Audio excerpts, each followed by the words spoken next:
এটা কি সত্যি? ধ্রুব স্যারের এই কথায় চমকে উঠলাম বেশ। হসপিটালে এখন লাঞ্চ টাইম, আমরা সবাই এখন ক্যান্টিনে বসে আছি। তিশা এই কথা শুনে অবাক হয়ে বলল, বলছেন স্যার? আমরাই তো জানি না। ওকে কল দেওয়ার পর ওর উঠবি রিসিভ করে বলল। ধ্রুব স্যারের এই কথায় কি বলবো ভেবে পেলাম না। তিশা রেগে মেগে তাকালো আমার দিকে, বলে উঠলো, এভাবে কথাটা লুকালি কেন তুই? আমতা আমতা করে বললাম আমি আমি আমি আজই বলবো ভেবেছিলাম, কিন্তু আচ্ছা, ওসব কথা বাদ দে। ছেলেটা কে রে? কি করে? মনে মনে এই ভয়টাই পাচ্ছিলাম আমি। তিশা যদি শুনে যে ওই ছেলেকে হতে পারে, আর ও তো শোকেই পটল তুলবে। ধ্রুব স্যার এবার বললেন, কি হলো আহি, বলো সে কে? আমি চট করে বললাম, ইটস সিক্রেট গাইস, একদিন ওনাকে নিয়ে আসবো এখানে। আমার এই মিথ্যে কথা সবাই আশ্বস্ত হলেও সন্তুষ্ট হলো না। তারপর লাঞ্চ সেরে আমরা যে যার মতো ডিউটিতে চলে গেলাম। সন্ধ্যা হয়ে গিয়েছে প্রায়। নাহিদ ভাইয়ের সাথে বাড়ি ফিরছি আমি। মনটা কেমন যেন বিক্ষিপ্ত হয়ে আছে। নাহিদ ভাইয়া হয়তো এটা আন্দাজ করতে পারলেন, তাই জিজ্ঞেস করলেন, কিছু খাবেন ভাবি? কি খাবো এখানে? এটা ভালো ক্যাফে আছে, এখানে চাইলে খেতে পারবেন। তাহলে নিয়ে যান ওখানে। সেখানে নিয়ে গেল নাহিদ ভাইয়া। একটা চকলেট কেক অর্ডার দিলেন, বললেন, আমি প্রায়ই এখানে আসলে পেস্ট্রি খাই, যখন প্রচুর চাপে থাকি। খেয়ে দেখবেন, আপনার ভালো লাগবে। নাহিদ ভাইয়ের কথাটা সত্যি বের হলো। আসলেই ভালো হয়েছে পেস্ট্রিটা। এই জন্য থ্যাঙ্কস জানাতেও ভুলিনি। তখন হঠাৎ মোবাইলটা বেজে উঠলো। স্ক্রিনে আনভিরের নাম লেখা। প্রথমে ভাবলাম রিসিভ করবো না, তারপর দুবার কেটে যাওয়ার পর কি ভেবে যেন পরের বার রিসিভ করে নিলাম কলটা। মৃদু কণ্ঠে বললাম, কি হয়েছে? এতক্ষণ কলের উপর কল দিচ্ছিলেন আনভির, আমার কল রিসিভ করাতে চুপ হয়ে গেলেন। থমথমে কণ্ঠে জিজ্ঞেস করলেন, কি হয়েছে তোমার? হ্যাঁ, সমস্যাটা কি? এতক্ষণ কলের উপর কল দিচ্ছিলেন আনভির, আমার কল রিসিভ করাতে স্থির হয়ে গেলেন। থমথমে কণ্ঠে জিজ্ঞেস করলেন, কপট রাগ ছিল এই কথায়। আমি মৃদু অভিনয় সুরে পাল্টা প্রশ্ন ছুড়লাম, আমার আবার কি হবে? তাহলে কল রিসিভ করছিল না কেন? খুব ভালো লাগে আমায় অস্থির করতে। আমার ঠোঁটে শয়তানি হাসি ফুটে উঠল এতে। এই মানুষটাকে জ্বালাতে আসলেই ভালো লাগে। একে অস্থির হতে দেখে মনে প্রশান্তি আসে, কলিজা ঠান্ডা হয়ে আসে। আফসোস, এই কথাটা মুখে আনার দুঃসাহস আমি করলাম না। তাই প্রত্যুত্তরে বললাম, আসলে ব্যস্ত আছি একটু। সিরিয়াস হলেন আনফির, প্রশ্ন ছুড়লেন, ব্যস্ত মানে? ওয়ার আর ইউ নাও আহি? এবার নাহিদ ভাইয়ের দিকে তাকাই আমি। উনি আপন মনে কেক খেয়ে চলেছেন। এটাই মোক্ষম সময় নাহিদ ভাইয়ের কাছ থেকে রিভেঞ্জ নেয়ার। খুব বলেছিল না যে আমায় জ্বালায় নাকি সে আদমরা হয়ে গেছে। আজ পুরোটাই মেরে ফেলবো একদম। আমি ফিসফিসিয়ে আনভিরকে বললাম, একজনের সাথে কোয়ান্টিটি টাইম স্পেন্ড করছি।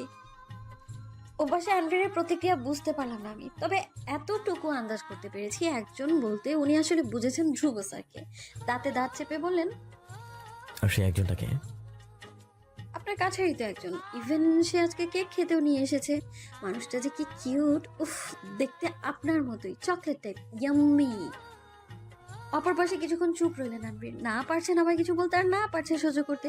আমি ব্যস্ত সুরে বললাম, এখন রাখেন তো, কই মজা করে কেক খাচ্ছিলাম, সব মুডটাই নষ্ট করে দিলেন। ওনাকে এড়িয়ে কল কাটতে যাব, তখনই আনবির রাশভারী কণ্ঠে বললেন, ক্যাফে অ্যাড্রেস সেন্ড করো। সেন্ড করতে বলছি না? এখনই সেন্ড করো, আমি আসছি। কিন্তু কেন? আপনার না আসলেও। আমার কথায় বাধা দিলেন আনভির। ফোঁস করে নিঃশ্বাস ছেড়ে বলে উঠলেন, আপাতত কোনো রকম নিজেকে কন্ট্রোলে রেখেছি আমি। ইচ্ছে করছে তোমায় ঠাঁটে একটা চট থাপ্পড় মারার। রাগটা আমি মোবাইলের উপর ছেড়ে ফেলতে পারছি। এখন তোমার সামনে পেলে আমি যে কি করতাম আমার নিজের অজানা। এখন ফটাফট লোকেশন সেন্ড করো আমায়। চালাকের চেষ্টা করে সেটা তোমার জন্য খারাপ হবে। বলে টুটটুট করে শব্দ হলো। এবার বুঝলাম উনি কল কেটে দিয়েছেন। ওনার যা ভয়াবহ অবস্থা দেখলাম, আসলে এই অ্যাড্রেসটা না পাঠালে ভয়ঙ্কর কিছু করে বসবেন। অনেকটা ভয়ের লোকেশন পাঠালাম আমি, কিন্তু এর মানে এই নয় যে আমি রাগ ছেড়ে ফেলেছি।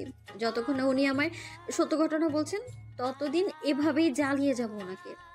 নাইট ভাইয়ের দিকে তাকিয়ে দেখলাম উনি ব্যাপারটা আজ করতে পারছেন না, তবে আমার ঘটনা যে সুবিধার না এ নিয়েও বেশ সন্দেহে আছেন। আমি মেগি হেসে বললাম, কি দেখলেন এভাবে নাহিদ ভাইয়া?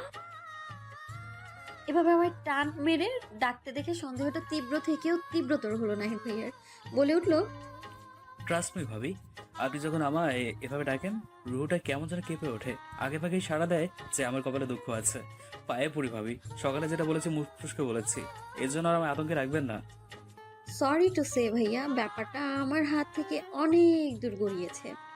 কথাটা মনে মনে আমি বলেই ফেললাম। অপূর্ব এয়ারপোর্ট থেকে ফিরে এসেছে কিছুক্ষণ হলো। কক্সবাজার থেকে প্লেনে এত দ্রুত ফিরে আসার প্ল্যান ছিল না মিটিং এর জন্য, কিন্তু বারবার কল দেওয়াতে অগত্যায় কাজ ফেলে ফিরে এসেছে। ফ্রেশ হয়ে ড্রয়িং রুমে বাবার মুখোমুখি বসলো অপূর্ব। দেখেই বোঝা যাচ্ছে গোসল সেরে এসেছে। উজ্জ্বল গায়ে এক প্রাণবন্ত ছাপ। আধা ভেজা চুলগুলোতে আঙ্গুল চালিয়ে অপূর্ব গম্ভীর কণ্ঠে প্রশ্ন করলো। ব্যাপার কি? থতমত খেয়ে গেল ওর বাবা। ইকবালের চোখে মুখেও আতঙ্কের রেশ। অপূর্ব পর্যবেক্ষণ করলো এদের দুজনকে, খুব তীক্ষ্ণভাবে পর্যবেক্ষণ করলো। আন্দাজ করতে পারলো যে কিছু একটা হয়েছে, তাই আবারও বলল। কি এমন হলো যে এভাবে ডেকে আনলে আমায়? রাহি ঠকিয়েছে আমাদের। ইকবাল বলে উঠলো হতাশার সুরে। অপূর্ব ভ্রুকুটি করলো, কিন্তু অবাকের রেশ দেখা গেল না। বলে উঠলো। এই যে তোমার এফার্টেড মেয়ের কথা বলছি তো? অপূর্বর কথায় আশ্চর্যের চরম সীমানায় পৌঁছে গেল ইকবাল সাহেব, সেই সাথে আহির বাবাও। হ্যাঁ, এটা সত্য যে রাহি আহির আপন বোন নয়। আহির জন্মের আগেই অ্যাডপ্ট করা হয়েছিল এক বিশেষ স্বার্থের কারণে, আর তাই ইকবাল সাহেব নিজের মেয়ের থেকেও আগলে রেখেছিল রাহিকে। আহিকে যেভাবে বর্জন করেছিল, ঠিক তার বিপরীতভাবে এই মেয়েকে আল্লাহ দিয়ে বড় করেছিল। রাহি একথা জানলেও কখনো এই মেয়েকে যে অ্যাডপ্ট করা হয়েছে সেটা বুঝতে দেয়নি ইকবাল সাহেব। তাই হঠাৎ অপূর্বের এই কথায় সে রেগেমেগে বলল। মুখ সামলে কথা। আহা চাচা যান, আমি মুখ সামলেই বলছি। সবাই কি আপনার মতো টাকা পাগল হয়? লিসেন, রাহি আর আমি সমবয়সী। ওর 4 বছরে যখন ওকে আপনি আর চাচি নিয়ে এলেন, তখন জানতে না পারলেও এখন জানি যে এর পেছনে আপনার উদ্দেশ্যর কি ছিল। হতে পারে সত্যটাও জেনে গিয়েছে, তাই এমন করলো। হতে পারে না? নিশ্চুপ ইকবাল সাহেব। তাই বলে মেয়েটা এভাবে ঠকিয়ে ওই রকস্টারের সাথে মিলে আহির হেল্প করবে, এটা ওর ধারণাতেও ছিল না। ওর মাথায় সবসময় বিষ ঢুকিয়েছিল ইকবাল সাহেব। বলেছিল যে আহির মা আহির নামে যে প্রপার্টি উইল করেছে সেখানে রাহির নামও থাকা উচিত, কিন্তু মা শুধু নিজের পেটের সন্তানের কথাই ভাবলো। এটা দেখে রাহি কষ্ট পেয়েছিল খুব, কারণ এই মাকে রাহিও অনেক ভালোবাসতো। এত কষ্ট করে ওর মনে জাগানো আগুন অন্য এক আগন্তুকে সে চট করে নিভিয়ে দিয়ে যাবে, এটা মানতে পারছিল না ইকবাল সাহেব। এতক্ষণে কথা বললেন অপূর্বর বাবা। বললেন। তোমার কি মনে হয় আহিকে একটু বেশি সময় দেওয়া হচ্ছে না? অপূর্ব হাসলো, বলে উঠল। সেটা তোমায় ভাবতে হবে না। তোমাদের এই প্রপার্টি লাগবে তো পেয়ে যাবে। কাগজপত্র রেডি করছি। I am sure i sine করবে, যদি রকস্টার ওকে না আটকায়। চিন্তা করো না, আমি ম্যানেজ করে নেব। চলে গেল দুজনা। অপূর্ব এদের দেখে তাচ্ছিল্যের হাসি দিল। টাকার জন্য মানুষ কতটা অমানুষ হতে পারে ভাবা যায়। আমরা যেই ক্যাফেতে এসেছি এটা 7টার সময় কেমন যেন খালি খালি হয়ে গেল। হয়তো এখন অফিস টাইম শেষ হয়েছে বলে, কিন্তু আধ ঘন্টা আগেও মানুষের ভয়াবহ সমাগম ছিল এখানে। আমি বসে রইলাম, 3টা পেস্ট্রি খেয়ে ফেললাম ইতিমধ্যেই। নাহিদ ভাইয়া মুখ কালো করে বসে আছে। সে ভালো মতোই জানে এর জন্য টাকাটা তার পকেট থেকেই যাবে। আমি এবার বললাম, একটা কোল্ড কফি দিন না ভাইয়া। উনি এবার করুণ চোখে তাকালেন আমার দিকে, দাঁতে দাঁত চেপে বললেন। অর্ডার দিয়ে আসছি। এর মধ্যে এসে পড়লেন আনভীর। একটা লেদার জ্যাকেট গায়ে জড়িয়ে রেখেছেন ঠান্ডা নিবারণের জন্য। মাথায় ক্যাপ আর মুখে মাস্ক লাগাতে বিন্দুমাত্র ভুলেননি। এই বেশি কেউ হাইট ছাড়া কিছু আন্দাজি করতে পারবেন না যে ইনি আসলে কে। আনভীর আমায় দেখা মাত্রই চট করে বসলেন বিপরীত দিকে। মাস্ক খুলতে যাবেন, আমি চট করে বললাম, পাগল হলেন নাকি? মাস্ক খুলবেন না, খবরদার। তাই করলেন আনভীর। প্রগাঢ় গলায় বললেন, কি করছো এখানে? ক্যাফে থেকে মানুষ ভজন শুনতে আসে? আমার পাল্টা উত্তর। আনভীর আমার খাপ ছাড়া কথা দেখে কোনো রকম সংবরণ করলেন নিজেকে। বললেন, ওই নাহিদটা কোথায়? তখনই হাতে একটা কোল্ড কফির গ্লাস নিয়ে এলেন নাহিদ। চট করে আনভীরকে দেখে বুঝতে পারলেন না, বুঝতে না পারলেও পরে বিষয় নিয়ে বলে উঠলেন। আপনি কোথা থেকে টক করলেন ভাই? আনভীর যেন বোকা বনে গেল। বললেন, ওর সাথে এতক্ষণ তাহলে তুই ছিলি? আমি থাকবো না তাহলে কে থাকবে? আনভীর রাশ ভারী দৃষ্টি নিয়ে আমায় দেখলেন। বুঝতে পারলেন আমার তখনকার ঠাট্টাটা। এই দৃষ্টি দেখে আমি ভেতর ভেতর ভরকে গেলেও ব্যাপারটা দেখালাম না তাকে। গ্লাসটা নিয়ে আনভীরকে বললাম, যার সাথেই আসি না কেন আপনার তা দেখার বিষয় না। আফটার অল আমি তো আপনার বিশেষ কেউ না। ফোঁস করে নিঃশ্বাস ছাড়লেন আনভীর। আমার উপর জমা রাগটা নাহিদের উপর ছেড়ে কটমট করে বললেন, আমার বউয়ের সাথে আমি ঘুরবো, আমি খাওয়াবো, তুই ওকে এখানে নিয়ে আসার কে? ভাবি ভক্তি কি তোর বুকে জেগে উঠেছে? নাহিদ ভাইয়া পড়লেন বিপাকে, বললেন, আমি কত সভ্যভাবে কি এখানে এনেছি? ওনার মন খারাপ ছিল, এই জন্য আনলাম এখানে। আমি কথা বাড়ানোর সুযোগ দিলাম না, বললাম, থাক ভাইয়া, এমন রকস্টার টাইপ মানুষদের সাথে কথা বাড়িয়ে লাভ নেই, বিল দিয়ে আসুন, আমি ফিরে যাব। নীলু বাসায় একা আছে। নীলু নামটা বলতেই যেন এনার্জি পেলেন ভাইয়া, দ্রুততায় কাউন্টারে চলে গেল বিলটা দিতে। আনভির তীক্ষ্ণ চোখে দেখছেন আমাকে। আমি নাহিদ ভাইয়ের দিকে তাকালাম। উনি ওখানে ক্যাশিয়ারের সাথে কথা বলছিলেন বিকাশে পেমেন্ট করা যাবে কিনা। আমি এবার আনভিরকে বললাম, নাহিদ ভাইয়া দিন দিন আরো সুন্দর হয়ে যাচ্ছে, তাই না আনভির? উনি ভ্রু কুচকালেন, বললেন, এত কিছু খেয়াল করো তুমি? তো করবো না? আগে কিউট টাইপ লাগতো, মনেই হতো না যে উনি একজন রকস্টার পার্সোনাল সেক্রেটারি হতে পারে। তবে এখন মনে হয় একটা অন্যরকম স্টানিং লুক এসেছে। আমার এই কথা শুনে এই প্রথম নাহিদের উপর হিংসে হলো আনভিরের। নাহিদ ভাই আমার দিকে তাকাতেই আমি একটা মুচকি হাসি দিলাম। বিনিময়ে তাই করলেন নাহিদ ভাইয়া। তবে যেই না আনভিরের দিকে তাকালেন, অমনি ওনার মুখ পাংশুটে হয়ে গেল। আনভির শুধু পারছে না নাহিদকে কাঁচা চিবিয়ে খেতে। আমি এবার বললাম, আপনি তাহলে কাজ সেরে আসুন, আমি যাচ্ছি। ওয়েট, আমিও যাচ্ছি। আমি অবাক হয়ে জিজ্ঞেস করলাম, দরকার নেই, কাজ সেরে আসুন। আমার মতো ইউজলেস মেয়ের জন্য খামাখা টাইম নষ্ট করতে হবে না। এবার যেন নিজেকে আর স্থির রাখতে পারলেন না আনভির। আচমকা আমায় টেনে নিয়ে বেরিয়ে গেলেন এখান থেকে। সেই সাথে নাহিদকে বললেন পেন্ডিং কাজগুলো ওকে সেরে আসতে। বাড়তি কোনো কথা না বলে আনভির দ্রুত গাড়িতে বসিয়ে দিলেন আমায়। এবার সত্যি মনে ভয় ঢুকে গেল আমার। আল্লাহ, উনি কি আমায় মেরে টেরে ফেলবেন নাকি আবার? ভয়ে আমি কিছু বলতে যাব, তখন উনি বললেন, একটা ওয়ার্ড বলবে তো ঠাটি একটা চড় লাগাবো। মুখ বন্ধ রাখো, বাসায় গিয়ে তারপর তোমার সাইজ করতেছি। আমার শরীর জমে গেল, কিন্তু এখন ভয় পেলে হবে না আহি। এটা জানার কথাই ছিল যে উনি খেপবে। তোর কাজ মস্তিষ্ক ঠান্ডা রাখা আর এই অস্থির লোকটাকে আস্তে করে এড়িয়ে যাওয়া। বাড়িতে ঢুকে নীলু সামনে দিয়ে টেনে রুমে নিয়ে গেলেন আমায়। ধপ করে দরজাটা লাগিয়ে দিয়ে এগোতে থাকলেন আমার দিকে। লেদারের জ্যাকেটটা খুলে খাটে ছুঁড়ে মারতেই আমি তটস্থ হয়ে গেলাম। বলে উঠলাম, কি করতে চাচ্ছেন আপনি? কেন এত কিছু বুঝো তুমি আর এটা বুঝো না? কাভার্ডের সাথে মিশিয়ে দাঁড় করালেন আমায়। উন্মাদ দৃষ্টি আমার হতভম্ব মুখে। আমি শক্ত কণ্ঠে বললাম, ছাড়ুন আমায়, কি অসভ্যতামি করছেন আপনি? আনভির হাসলেন খানিকটা, ঝুঁকে এসে অসাড় গলায় বললেন, আমি অসভ্য তো, তাই না? Now let me do this Mrs Ahi. আর কোনো ছাড়াছাড়ি হবে না। Breaking news, doctor Tahirat Umme আহিরের গভীর সম্পর্ক রয়েছে দ্য গ্রেট ভোকাল স্টার ইয়ার্কের সাথে। গত দুদিন আগে একটি ক্যাফেতে ইয়ার্কে এবং তাহিরাত উম্মে আহিরকে একসাথে দেখা গিয়েছে, যেখানে তারা ঘনিষ্ঠভাবে বসেছিলেন। এর মানে কি এটাই বের হলো যে অন্যান্য তথাকথিত মানুষদের ন্যায় ইয়ার্কেও তার প্রেমিকার সাথে লিভ টুগেদারে আছেন? হসপিটালের রিসেপশনে ছিলাম আমি। আচমকা সেখানে একটা টিভি স্ক্রিনে বড় বড় অক্ষরে এমন ব্রেকিং নিউজ দেখে আমার মুখ বিবর্ণ হয়ে গিয়েছে। হসপিটালের সকলের উৎসুক দৃষ্টি এবার আমার দিকে। গত 2 দিন আগে হয়তো ক্যাফেরই কেউ গোপনে আমার আর আনভিটা এমন ছবি তুলে যে মিডিয়া পাঠিয়েছে, এ নিয়ে কোনো সন্দেহ নেই। টিভিতে স্পষ্ট দেখা যাচ্ছে দুটো ছবি, যেখানে আনভির আমার দিকে ঝুঁকে আছেন আর আরেকটাতে হাত টান দিয়ে নিয়ে যাচ্ছেন আমায়। এমন দৃশ্য এটাই স্পষ্ট বুঝিয়ে দেয় যে কতটা অধিকার বোধ আছে এতে। আমি কথা বলতেই যেন ভুলে গেলাম। সবার এমন দৃষ্টি বিভ্রান্তে ফেলে দিতে থাকলো আমায়। একদল আমার নেম প্লেট দেখতে তো আবার মুখের দিকে তাকাচ্ছে, হয়তো বিশ্বাস করতে পারছে না আমি আনভিরের সেই তথাকথিত প্রেমিকা। কোনো মতে নিজেকে আড়াল করে সরে আসলাম আমি।